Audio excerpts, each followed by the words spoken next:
Everyone, Todd Commentary here, and today I'm going to be reviewing the Sontaran experiment. Now this is the Fourth Doctor's third adventure. It takes place directly after the Ark in Space. So that story directly leads into this one, with the Ark in Space ending with the Doctor, Sarah and Harry being down to Earth to fix the transmats, and this episode starting with that, fixing transmats and whatnot. So yeah, that's that. And then the end of it leads into Genesis of the Daleks.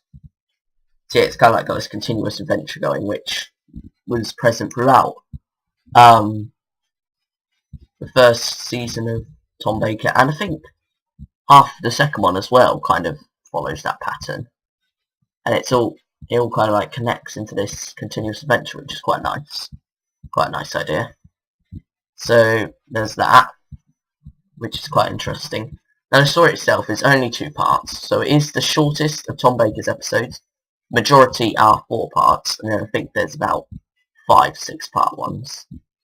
So yeah, it's quite unique for that. So it's the short ones, and I kind of like that it's shorter, because there isn't really that much going on in this story. So it's just a light episode of Doctor Who you can watch anytime. It's the equivalent of a 1-part episode nowadays, the 45-minute things.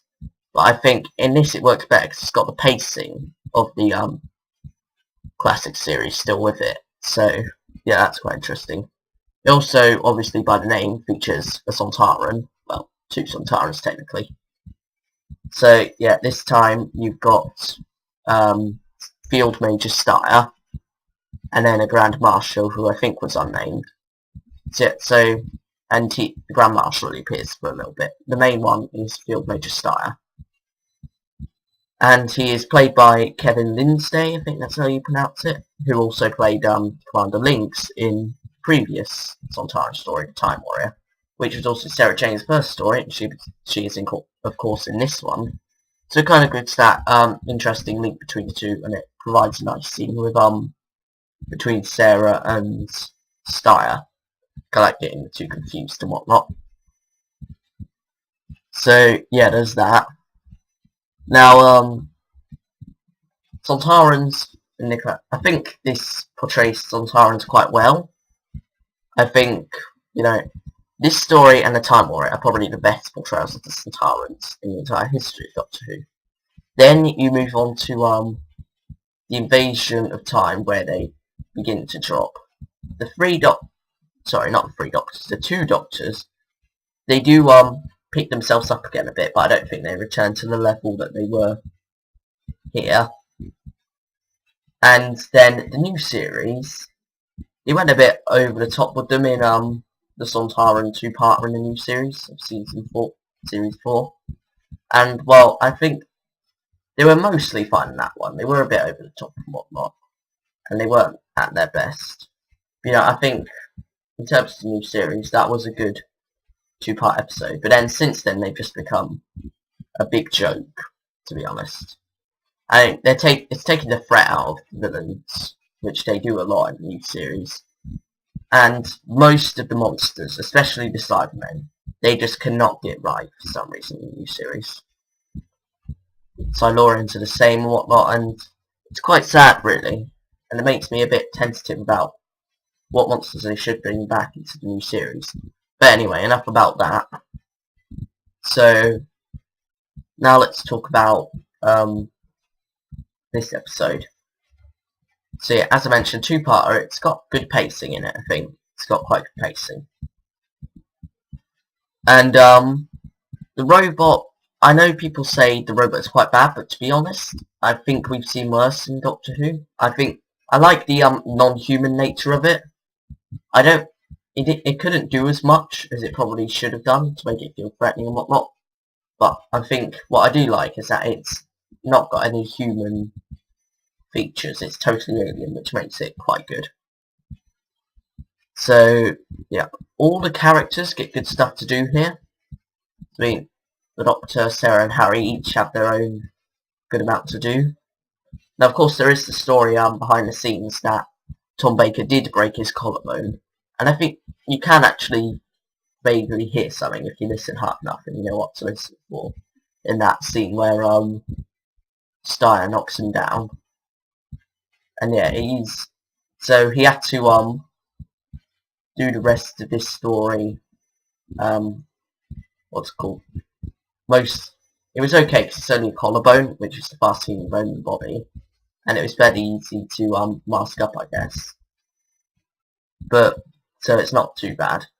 And I think Terry Walsh doubled for him in other stuff, doubled for him in long shots and whatnot. Meanwhile, Tom Baker did close-ups. So I think it worked. I think it was easily got around and it worked.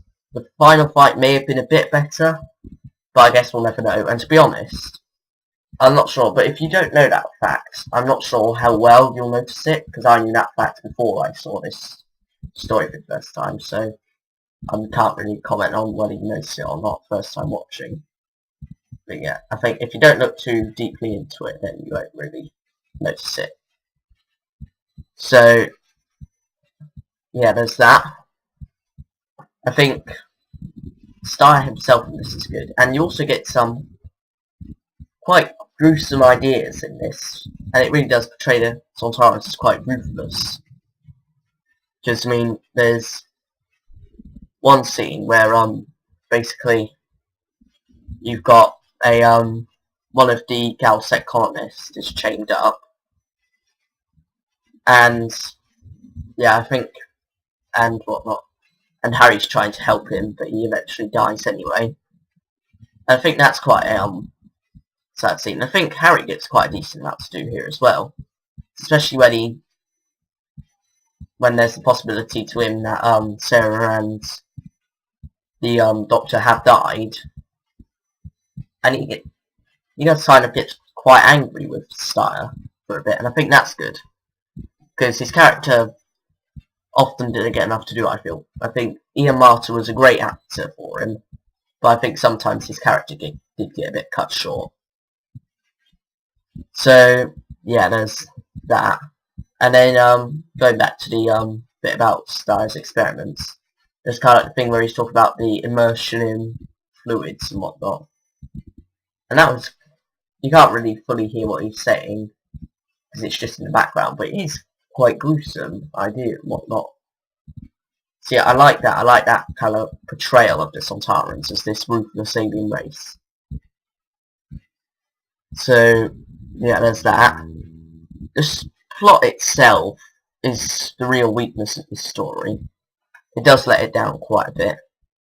So I mean, it's quite a flimsy plot. It's not exactly that bad. It just feels quite odd, and the idea that the Sontarans will just stop their invasion for that, and the entire invasion is hinging on this report for an basically uninhabited planet. It's just extremely odd, really, and then the idea that they give up eventually. So I'm not too sure about that. The GalSec colonists also let this down a fair bit. I think some of them are good, and some of them are bad and just kind of like slow up plot, really. I think one of my biggest problems with this is that because it's a two-parter, you're obviously in the cliffhanger for episode 1, but they left Steyer out until the final end of episode 1 to have the big monster reveal and whatnot. Which they often do in the series, but I don't think it works for a two-part story, to be honest. So yeah, that's quite bad. And you get this entire build-up, but you already know it's a Sontaran because of the title of Sontaran Experiment and whatnot. So I honestly don't think it works. But yeah, that's that, I think. So that's one of my biggest problems with the story.